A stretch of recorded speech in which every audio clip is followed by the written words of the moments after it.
Allahu Akbar, Allahu Akbar.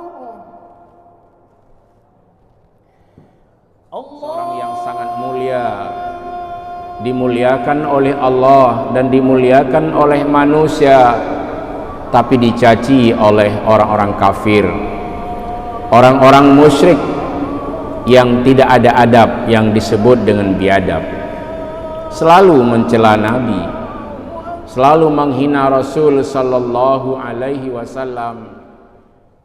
Asyhadu an la ilaha illallah. Assalamualaikum warahmatullahi wabarakatuh.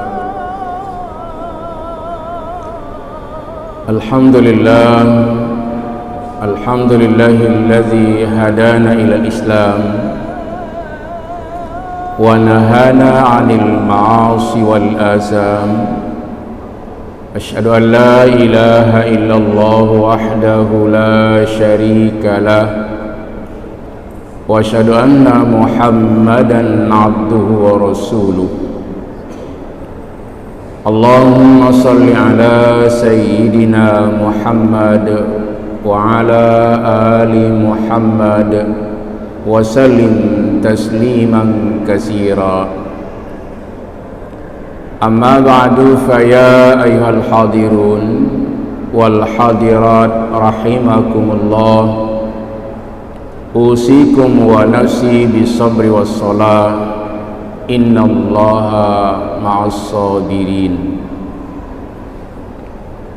Wa qala Allah ta'ala fil Qur'anil Karim, a'udzu billahi minasy syaithanir rajim, bismillahirrahmanirrahim. Wattakhazu min dunihi alihata la yakhluquna syai'a wa hum yukhlaquna wa la yamlikuna li anfusihim darran wa la naf'a wa la yamlikuna mauta wa la hayata wa la nusyura. Sadaqallahul azim. Ma'asyiral muslimin dan muslimat, jamaah maghrib Masjid Raya Baitur Rahman, Banda Aceh, pendengar Radio Republik Indonesia, pendengar Radio Baitur Rahman, pendengar Radio Serambi FM, dan pendengar radio-radio swasta lainnya yang ikut dan turut menyiarkan halqah maghrib di Masjid Raya Baitur Rahman, Banda Aceh, di mana saja berada yang dirahmati Allah, dan juga jamaah ofisial atau pemirsa TV Masjid Raya Baitur Rahman di mana saja berada yang dimuliakan oleh Allah Subhanahu wa ta'ala. Kita mulai pengajian dan kajian kita dengan selalu memuji Allah. Allahul Wahidul Qahhar, Allah yang Maha Esa dan Allah yang Maha Perkasa. Allahu Rabbul Alamin, Allah Tuhan pemilik alam. Allah yang Maha Pengasih lagi Maha Penyayang. Allahu na'budu wa lahu nasta'in, Allah yang kita sembah dan Allah tempat kita memohon pertolongan dan perlindungan. Selawat dan salam kepada baginda yang mulia Nabi Muhammad sallallahu alaihi wasallam, hamba pilihan Allah yang telah dipilih oleh Allah untuk menjadi seorang nabi, seorang rasul yang ditugaskan oleh Allah untuk menyampaikan pesan-pesan Allah, menyampaikan dakwah dan risalah Allah Subhanahu wa taala, seperti juga nabi dan rasul-rasul yang lain sebelum nabi kita Muhammad sallallahu alaihi wasallam. Assalamualaikum ya Rasulullah wa rahmatullahi wa barakatuh. Salam penghormatan kepadamu ya Rasulullah, rahmat dan keberkahannya kepadamu ya Rasulullah. Assalamualaikum ya Nabi Allah, salam penghormatan kepadamu wahai Nabi yang diangkat oleh Allah. Assalamualaikum ya Safwatullah, salam penghormatan kepadamu wahai hamba pilihan Allah. Assalamualaikum ya Habiballah, salam penghormatan kepadamu wahai kekasih Allah. Inilah yang sedang diucapkan oleh jamaah haji terutama dari Aceh. Sekarang sudah berada di Madinah Al-Munawwarah untuk melaksanakan sholat sunat arba'in dan ziarah ke makbarah Rasulullah sallallahu alaihi wasallam. Dan mulai tanggal 10 Juli nanti kloter 1 sudah mulai berada kembali di tempat kita yang mulia ini di Aceh Darussalam.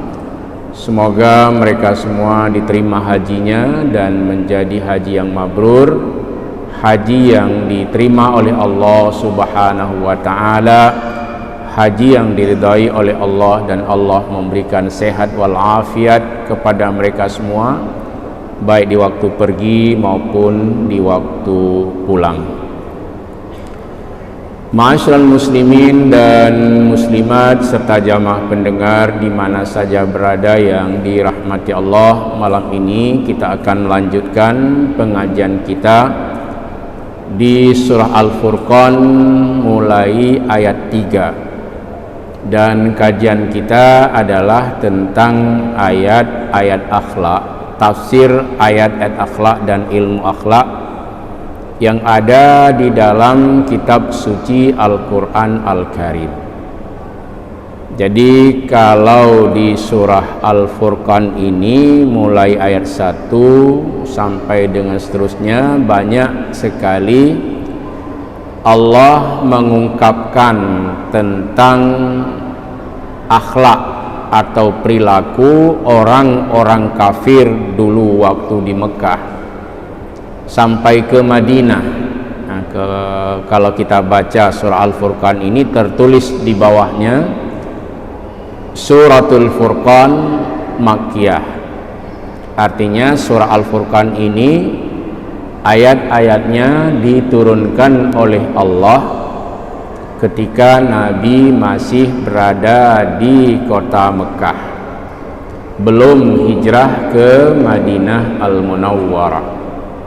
Jadi masa-masa yang sangat genting, masa-masa yang sangat daruri, masa-masa sedih di dalam Rasul menyampaikan dakwah dari salah itu ada di waktu Nabi berada di kota Mekah Al-Mukarramah, dan cacian orang-orang kafir musyrik sampai ke Madinah pun tetap selalu ada. Sehingga Allah menurunkan surah Al-Furqan ini untuk memberi semangat kepada Rasulullah sallallahu alaihi wasallam untuk tetap berdakwah menyampaikan risalah Allah walaupun penuh dengan cacian, walaupun penuh dengan berbagai macam celaan, berbagai macam cacian. Bahkan mereka menghina Nabi dengan kata-kata yang sangat keterlaluan. Contohnya mengungkapkan bahwa Nabi sudah dianggap gila atau sinting bahasa kita ini, sampai ke bahasa seperti itu diungkapkan ke Nabi kita Muhammad sallallahu alaihi wasallam. Allah yang maha mengetahui bahwa sempit dada Rasulullah, hati Rasulullah, menyekan bahasa Aceh, hati Rasulullah sallallahu alaihi wasallam, seorang yang sangat mulia, dimuliakan oleh Allah dan dimuliakan oleh manusia, tapi dicaci oleh orang-orang kafir, orang-orang musyrik yang tidak ada adab, yang disebut dengan biadab, selalu mencela Nabi, selalu menghina Rasul sallallahu alaihi wasallam. Tapi Allah subhanahu wa ta'ala tetap memberikan pertolongan, menggugah semangat Rasulullah sallallahu alaihi wasallam seperti nabi-nabi yang lain. Allazina yuballighuna risalatillah wa yakhshawnahu wa la yakhshawna ahadan illallah wa kafa billahi hasiba. Para nabi, para rasul adalah orang yang ditugaskan oleh Allah untuk menyampaikan dakwah dan risalah. Mereka tidak takut kepada siapapun illallah, kecuali kepada Allah. Dan cukuplah Allah yang memberikan perhitungan dan perlindungan kepada para nabi dan rasul di dalam menyampaikan dakwah dan risalah Allah subhanahu wa ta'ala. Itu diceritakan di dalam surah Al-Ahzab. Ma'asyiral muslimin dan muslimat yang dirahmati Allah, bagaimana perilaku atau akhlak dari orang-orang kafir musyrik, terutama ketika Nabi masih berada di Mekah, yang setiap hari Nabi penuh dengan tantangan, penuh dengan rintangan, penuh dengan cabaran-cabaran, cacian, makian dan sebagainya. Dan orang-orang kafir ini dia tetap maksiat kepada Allah, asallah, dia durhaka kepada Allah. Yang pertama, mereka enggak mau untuk beribadah pada Allah. Yang kedua, selalu menghina Rasulullah di dalam menyampaikan dakwah dan risalah, dan menganggap Al-Quran ini buatan Nabi Muhammad, bukan wahyu yang diturunkan oleh Allah kepada Nabi Muhammad. Begitulah ejekan dan makian, sehingga Allah memberikan semangat, kru semangat, ya Rasulullah. Al-intisar li Rasulillahi sallallahu alaihi wasallam. Surah Al-Furqan ini diturunkan oleh Allah untuk memberikan semangat, menolong Rasulullah tetap semangat dalam dakwah dan risalah Allah. Nabi hilang rasa sedihnya karena selalu menerima wahyu-wahyu dari Allah subhanahu wa ta'ala yang mengundang kekuatan bagi Rasulullah sallallahu alaihi wasallam. Dan Rasul yakin bahwa Muhammad sallallahu alaihi wasallam benar-benar seorang nabi dan seorang rasul, walaupun dicaci dengan penuh atau berbagai macam cacian dan hinaan. Sikap dan perilaku orang kafir musyrik ini, yang pertama, mereka enggak mau menyembah Allah, ingkar kepada Allah, durhaka kepada Allah. Seperti ya iblis, setan itu kerja daripada makhluk-makhluk halus yang selalu menantang Allah. Dan juga ada makhluk kasar, yaitu manusia.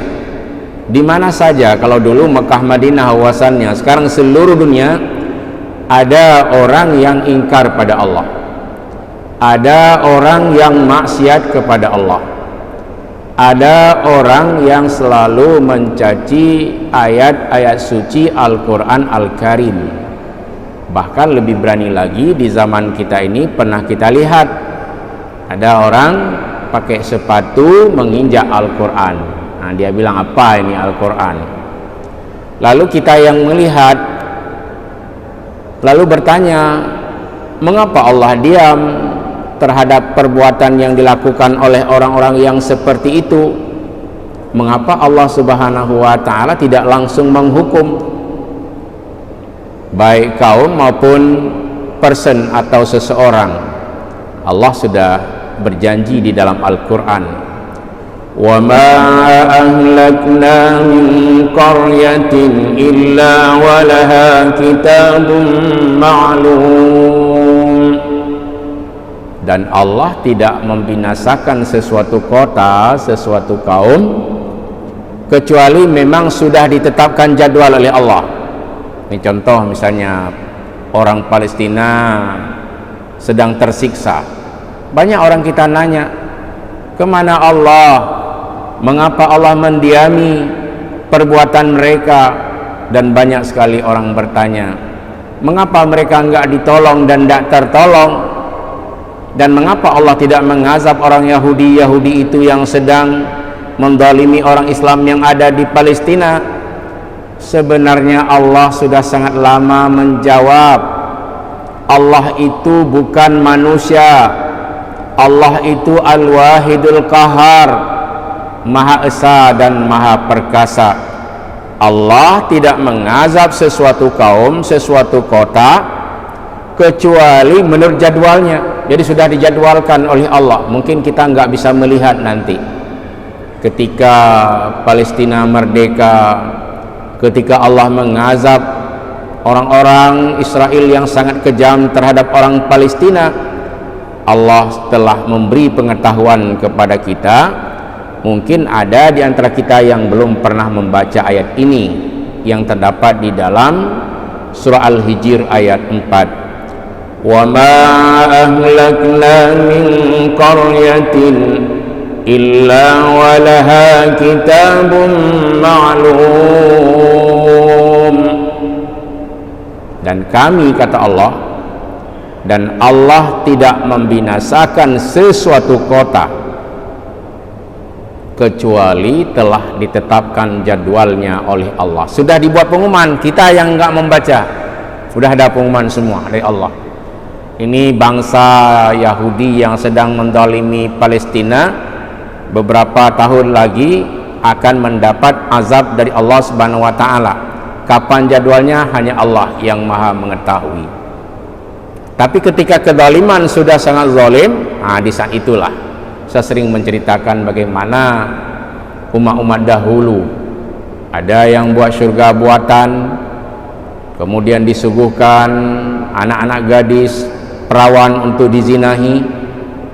Pada hari grand opening, di saat itulah Allah menghancurkan mereka, menenggelamkan mereka. Tidak ada yang selamat kecuali orang-orang yang beriman kepada Allah Subhanahu wa ta'ala.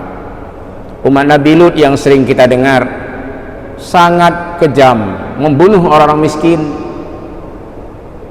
berzina laki dengan laki, dan bersetubuh di tempat orang banyak atau di pesta-pesta. Tapi ketika Allah menyiksa mereka, tidak ada satupun yang selamat kecuali Nabi Lut dan orang-orang yang beriman kepada Allah Subhanahu wa ta'ala. Tadi sore qori kita membacakan ayat tentang kisah Nabi Syuaib alaihissalam di Madian, pedagang yang curang, tidak jujur, menghina Nabi Syuaib alaihissalam. Tapi ketika Allah menghantam mereka 7 hari 7 malam, Allah mendatangkan bencana kepada mereka, sab'ata layali wa samaniyata ayyam, 7 hari 7 malam, dan hari ke-8 Allah menurunkan hujan batu, gempa, dan berbagai macam bencana yang diberikan oleh Allah Subhanahu wa ta'ala, sehingga seluruh pelaku curang yang tidak mau beriman kepada Allah, yang menghina Nabi Syuaib alaihissalam, semuanya dimusnahkan oleh Allah. Tidak ada yang selamat kecuali Nabi Syuaib dan orang-orang yang beriman kepada Allah Subhanahu wa ta'ala. Jadi ada jadwalnya. Di bawahnya kita melihat ada Qarun karena Nabi Syuaib itu mertua dari Nabi Musa alaihissalam, atau Nabi Musa menantu dari Nabi Syuaib. Di bawah Nabi Syuaib itu, di zaman Nabi Musa, Nabi Harun, ada juga penjahat yang lebih jahat lagi. Ada Qarun, ada Fir'aun, ada Haman. Wa Qaruna wa Fir'auna wa Haman. Ada Qarun, ada Fir'aun, ada Haman. Nabi Musa datang berdakwah, menyampaikan pesan-pesan Allah, tapi mereka tetap menghina Nabi Musa alaihissalam, bahkan ingin membunuh Nabi Musa. Bagaimana cara Allah mematikan mereka? Qarun dilongsorkan bumi tempat dia tinggal, dia dan hartanya semua masuk ke dalam tanah, tidak ada yang bisa mengevakuasi. Fir'aun dan Haman ditenggelamkan oleh Allah. Siapa yang selamat? Umat Nabi Musa yang beriman kepada Allah. Nabi Musa, Nabi Harun diselamatkan oleh Allah subhanahu wa ta'ala. Jadi ada jadwal Allah. Kita nggak bisa memaksa Allah untuk menurunkan bencana. Allah sudah ada jadwal untuk menghancurkan sesuatu kaum, sesuatu kota. Orang-orang yang durhaka kepada Allah akan dimusnahkan. Waktunya jangan tanya kapan ya Allah, bukan, itu bukan pertanyaan. Nah, ikuti saja ayat Al-Quran. Wa ma ahlakna min qaryatin illa wa laha kitabun ma'lum. Dan Allah tidak membinasakan sesuatu kota, sesuatu kaum, kecuali sudah tertulis. Ini dalam jadwal Allah sudah ada, tinggal menunggu waktunya saja. Kan ada orang kita ini jahat sekali, disuruh salat nggak mau salat, waktu sehat durhaka pada Allah. Lalu orang nggak senang, pakan hanggebi penyakit keji. Mengapa tidak Allah turunkan penyakit dan sakit kepada enggak sakit-sakit juga? Istidrat namanya, diberi peluang semakin maksiat. Tapi nanti ada satu jadwal yang telah ditetapkan oleh Allah, yang bersangkutan tahu, oh sudah masanya, nggak bisa bergerak lagi, nggak bisa melawan Allah lagi, nggak bisa berencana durhaka lagi kepada Allah. Itulah masa yang disebut dengan wa tazhaqa anfusuhum wa hum kafirun. Kalau enggak mau bertaubat dan beribadah kepada Allah, tunggu saja masanya, tubuhmu, fisikmu dihancurkan oleh Allah, dan kamu mati dalam keadaan kafir, kufur kepada Allah subhanahu wa ta'ala. Ini mudah-mudahan terjawablah bagi kita semua. Jika kita melihat ada kemungkaran-kemungkaran, nah sekarang misalnya judi online, mengapa Allah nggak menghukum langsung? Nggak langsung. Sekarang lebih dari 100 orang Indonesia sudah sakit jiwanya, nggak sehat lagi. Nah, jadi ketika Allah mencabut jiwa saja dah cukup. Kapungan yang ke Mas Aceh gara-gara judi. Kalau orang yang berzina ada yang dinampakkan, nah, seperti kita baca di Prohaba di Bone Selatan itu, seorang supir lagi berzina mati karena ada sakit jantung. Di India Selatan 36 orang setelah minum alkohol, minum arak mati. Syukur dia bukan umat Islam. Kalau sekiranya ini dilakukan oleh umat Islam sangat memalukan. Jadi ada hukuman Allah secara langsung, sesekali diperlihatkan oleh Allah supaya orang takut. Tetapi tidak semuanya. Banyak orang berzina masih diselamatkan oleh Allah. Banyak orang main judi masih diselamatkan oleh Allah. Banyak orang sedang melakukan perbuatan maksiat masih diselamatkan oleh Allah, dan mereka sedang cet langit. Wa yulhihimul amal, sedang berangan-angan dengan berbagai macam angan-angannya. Tunggu, kata Allah, jadwal Allah diberlakukan kepadamu jika kamu tidak bertaubat kepada Allah subhanahu wa ta'ala. Ayat ini diturunkan nih kepada orang yang kelewat zalimnya, kelewat kafirnya, kelewat musyriknya. Jadi orang-orang kafir dulu masa Rasulullah dihina Rasulullah. Mengapa pada waktu dihina Nabi sampai dengan dikatakan kamu Muhammad gila? Mengapa Allah nggak mengazab langsung? Allah sudah lama berfirman, wa ma ahlakna min qaryatin illa walaha kitabun ma'lum.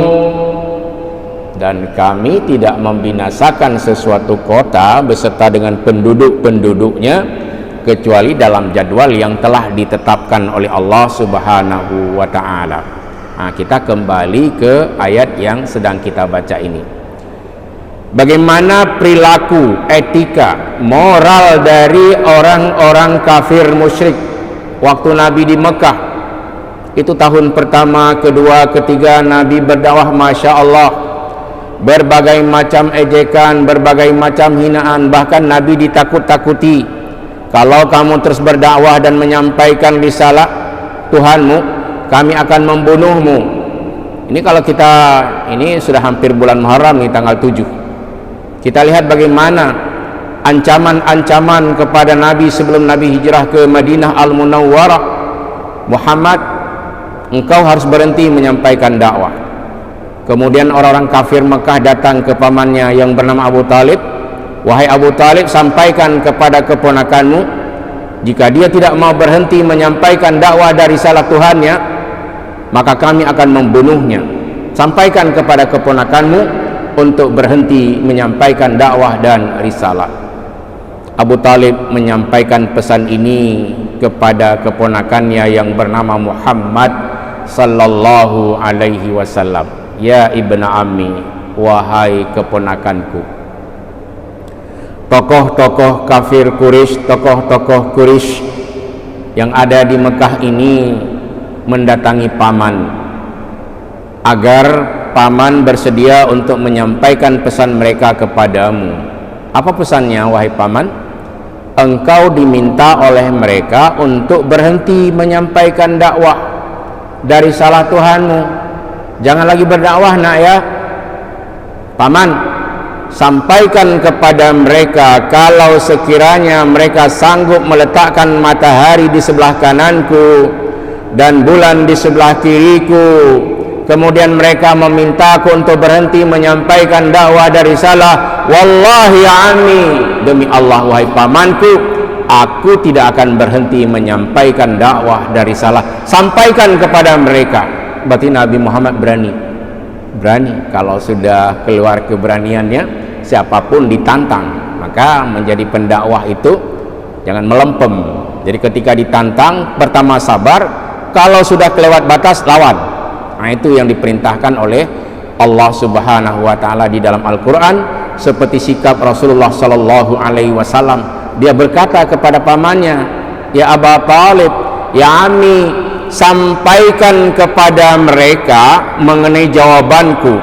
Kalau sekiranya mereka sanggup meletakkan matahari di sebelah kananku dan bulan di sebelah kiriku, kemudian mereka memintaku untuk berhenti menyampaikan dakwah dari salah, wallahi ya ammi, demi Allah saya tidak akan berhenti menyampaikan dakwah dari salah, walaupun tubuhku harus berpisah dengan nyawaku. Lalu bangkitlah Abu Talib keberaniannya. Dia berkata, ya ibnu ammi, wahai keponakanmu, wahai keponakanku, teruskan berdakwah. Jika ada yang mengancammu, yang ingin membunuhmu, mereka harus melangkahi dulu mayatku. Nah, itu paman namanya, paman yang berani. Dia juga mendukung Nabi Muhammad sallallahu alaihi wasallam, teruskan berdakwah. Jika ada yang ingin membunuhmu, yang ingin mengancammu, mereka harus melangkahi dulu mayatku. Teruskan berdakwah. Nah, begitu setianya Abu Talib kepada keponakannya yang bernama Muhammad sallallahu alaihi wasallam. Jadi penuh dengan tantangan, tidak mudah berdakwah. Sebenarnya umat Islam yang tahu tentang jasa Rasul sallallahu alaihi wasallam, dia akan selalu bersujud dengan sujud syukur. Kalau enggak, nah kita ini menjadi orang-orang yang selalu dijajah setiap hari, disakiti. Tapi dengan hadirnya Rasulullah sallallahu alaihi wasallam, umat Islam menjadi bahagia, hidup tenang, aman, damai dalam baldatun thayyibatun wa rabbul ghafur. Inilah yang telah diperjuangkan oleh Rasulullah Sallallahu Alaihi Wasallam. Maka lahirlah generasi demi generasi. Sekarang generasi yang paling banyak anak-anak muda dan orang tua terlibat judi online. Main judi. Wate tuha main judi, wate muda main judi, semuanya terlibat dalam judi, dalam maksiat, dalam mungkarat, dan lupa beribadah kepada Allah Subhanahu wa taala. Sehingga sekarang oleh tim keamanan kita itu sudah mulai meneliti jika ada warung-warung kopi, karena warung kopi di Aceh paling banyak peminatnya. Coba lihat, ribuan orang, sampai dengan jam 1 malam pun masih ada. Tapi sebagian sudah ada isu, sebagian mereka ini menyiapkan tempat judi online, kemaksiatan lainnya. Ya mudah-mudahan kepolisian kita selalu sigap untuk bekerja, untuk memberikan bimbingan kepada mereka supaya generasi muda Islam di Aceh jangan sampai rusak dengan berbagai macam kemaksiatan. Kita masih semangat ketika melihat jamaah Jumat di hari Jumat di Aceh. Berarti masih semangat bahwa masih banyak umat Islam yang hadir ke masjid pada hari Jumat. Ya mudah-mudahan dengan bimbingan dan tausiah serta khutbah di setiap Jumat, mereka akan kembali kepada Allah Subhanahu wa ta'ala, tidak melakukan perbuatan-perbuatan maksiat sebelum mereka meninggalkan alam yang semuanya akan fana. Kullu man 'alaiha fan wa yabqa wajhu rabbika dzul jalali wal ikram fa bi ayyi ala'i rabbikuma tukazziban. Semua yang melata di muka bumi akan hancur, yang baik akan meninggal, yang jahat pun akan meninggal. Bedanya yang baik ditunggu dengan surga Allah, yang jahat dan maksiat ditunggu dengan neraka yang telah diciptakan oleh Allah. Ya mudah-mudahan Allah mempertemukan kita di dalam tempat yang paling menyenangkan, yaitu surga Allah Azza wa Jalla. Jadi kemaksiatan yang paling maksiat itu menyembah selain Allah. Contoh kafir-kafir Mekah pada waktu itu yang diceritakan oleh Allah di dalam Al-Quran surah Al-Furqan ayat 3. Apa sembahan mereka? وَاتَّخَذُوا مِن دُونِهِ آلِهَةً لَا يَخْلُقُونَ شَيْئًا وَهُمْ يُخْلَقُونَ وَلَا يَمْلِكُونَ لِأَنفُسِهِمْ ضَرًّا وَلَا نَفْعًا وَلَا يَمْلِكُونَ مَوْتًا وَلَا حَيَاةً وَلَا نُشُورًا. Jadi sembahan mereka itu selain Allah. Ada Tuhan yang mereka buat. Ada Tuhan, misalnya pohon-pohon kayu besar jadi Tuhan. Tuhan Lata, Uzza dan Mana. Kemudian ada yang buat berhala-berhala, dia buat sendiri, dia sembah. Ini bodohnya orang-orang yang menyembah berhala dan menyembah patung. Kita diciptakan oleh Allah, bukan kita menciptakan Tuhan kemudian kita sembah, itu salah. Wattakhazu min dunihi, kafir-kafir Mekah, orang-orang musyrik pada waktu itu, mereka menyembah selain Allah. Siapa yang mereka sembah? Alihatan la yakhluquna syai'a, Tuhan yang tidak bisa menciptakan sesuatu. Jadi buat Tuhan sembah, itulah bodoh, tolol. Tolol itu kebodohan yang panjang. Tala yatilu, tolol itu panjang seperti jalan tol. Jalan tol itu panjang. Ini bisa kita praktekkan nanti, apakah datang dari Belang Bintang mau keluar dari Indrapuri atau ke Lembah Selawah. Selimum tinggal di belakang, itu tol panjang. Nanti si Banceh akan lahir tol sampai dengan ke Sigli, keluarnya di Padang Tiji. Untuk tol baguslah jalan panjang, tapi untuk manusia jangan sampai tol dan tolol. Tolol artinya misalnya hari ini enggak sholat, besok dia enggak sholat juga, sakit pun tidak, jiwa pun masih sehat, belum gila tapi sudah mulai enggak sholat. Itu namanya tolol yang tidak bisa disembuhkan. Kalau dia enggak mau bertaubat kepada Allah, nggak berhenti dari maksiat, nanti dihentikan oleh Allah kemaksiatannya, dan pada waktu itu dia tidak bisa tertolong lagi. Summa la tunsarun, kemudian kamu tidak bisa tertolong lagi. Jadi tidak usah teriak-teriak minta tolong, nggak bisa. Ini kesempatan yang diberikan oleh Allah. Sembahlah Allah, la ilaha illallah. Ini orang kita sekarang harus banyak berzikirlah kepada Allah, karena dengan banyak mengucapkan kalimah la ilaha illallah, keluar yang kotor-kotor di dalam hati, yang buruk-buruk nggak bisa masuk. Inilah manfaat dari mengucapkan kalimah la ilaha illallah.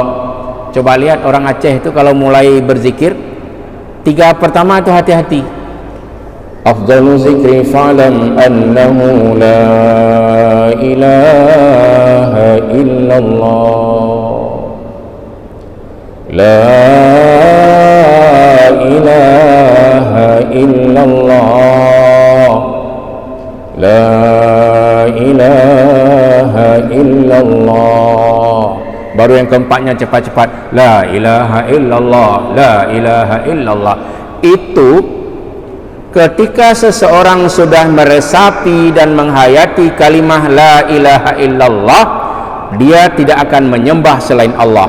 La na'budu illallah. Nah, saya sering juga lihat orang berzikir, la ilaha illallah, la ilaha illallah, la na'budu illallah. Jadi ketika dia mengucapkan sampai-sampai dia merasa lezat, dia sampai merasa lezat dengan mengucapkan kalimah ini, berarti yang kotor-kotor di dalam hatinya itu keluar. Yang kotor-kotor di dalam hatinya keluar. Gimana cara mengeluarkannya? Allah yang mengeluarkan. Sifat-sifat kotor dikeluarkan oleh Allah, yang jahat-jahat ditahan oleh Allah, nggak masuk lagi. Maka berzikirlah, baik secara berjamaah maupun sendiri-sendiri. Jangan sampai kita nggak pernah membaca la ilaha illallah. Ada seorang kawan nanya, Ustaz, ilun kau cukup susah dengan ilun, kiban cara le baca la ilaha illallah. Besok dia bilang, kalau nu baca apa kelam, mantang hal tengok si baca 3 detik untuk malam. La ilaha illallah, la ilaha illallah, la ilaha illallah, bismikallahumma ahya wa amut.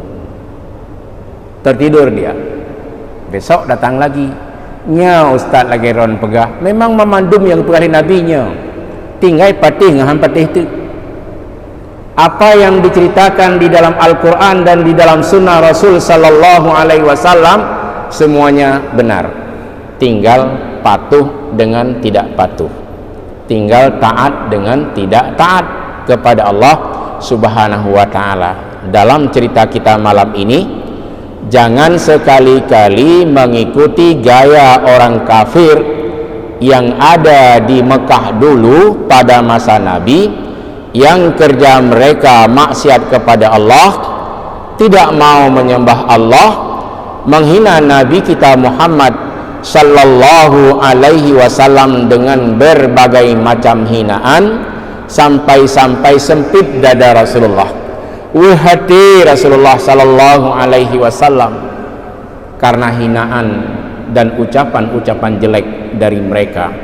Tapi Allah menurunkan surah Al-Furqan ini lintisari li Rasulillahi Sallallahu Alaihi Wasallam, untuk memberikan semangat. Allah tolong Nabi di dalam menyampaikan dakwah dan risalah Allah Subhanahu wa Ta'ala. Allah memberitahu sebenarnya mereka telah melakukan hal yang salah bagi orang-orang yang menyembah selain Allah, buat berhala, buat patung sembah, kan salah. La yakhluquna syai'a, patung dan berhala, Tuhan Lata, Uzza dan Manat nggak bisa buat apa-apa. Wahum yukhlaquna, dan mereka juga diciptakan. Siapa yang menciptakan? Allah. Jadi kita ini semua makhluk Allah. Siapa yang menciptakan kita? Khaliq, Allah, pencipta. Jadi kita sebagai makhluk, Allah Khalik yang menciptakan alam semesta, yang menciptakan seluruh apa yang ada di langit dan apa yang ada di bumi. Dan anehnya Allah sebutkan wala yamlikuna li anfusihim darran wala naf'a. Nih, sembahan-sembahan mereka itu nggak bisa untuk mendatangkan mudarat dan manfaat. Maka ada juga orang udah tahu itu bukan Tuhan, minta-minta lagi pada benda-benda. Misalnya kita datang, nanti ada pohon kayu yang besar, datang dengan berkat keramat bak kaya rayanya, itu salah. Jangan sekali-kali kita melakukan, karena dia tidak bisa mendatangkan mudarat dan manfaat. Wala yamlikuna mauta, dan juga tidak ada yang bisa untuk menolak kematian. Siapa yang paling hebat? Misalnya Fir'aun, ya, yang kita ceritakan tadi, dia pernah bilang wa ana rabbukumul a'la, akulah Tuhan yang paling hebat. Berarti kalau Tuhan yang paling hebat, dia tidak bisa mati-mati. Ternyata waktu dia mati, apa dia bilang? Aku beriman dengan Tuhan yang diimani oleh Musa alaihissalam. Taubatnya Fir'aun tidak diterima oleh Allah karena sangatlah congkak. Dia mengakui diri sebagai Tuhan. Ternyata ketika Allah mematikan Fir'aun, Fir'aun baru yakin bahwa dia bukan Tuhan, dan dia tidak bisa untuk mempertahankan kematiannya, dan juga dia tidak bisa untuk membangkitkan. Artinya orang-orang yang sudah mati dibangkitkan itu tidak ada kemampuan bagi Tuhan-Tuhan kecuali Allah Subhanahu wa ta'ala. Kita tutup kajian kita malam ini dengan kalimah la ilaha illallah. Tidak ada yang kita sembah melainkan Allah Azza wa Jalla. Amin ya mujibas sa'ilin. Hadanallah wa iyyakum ajma'in.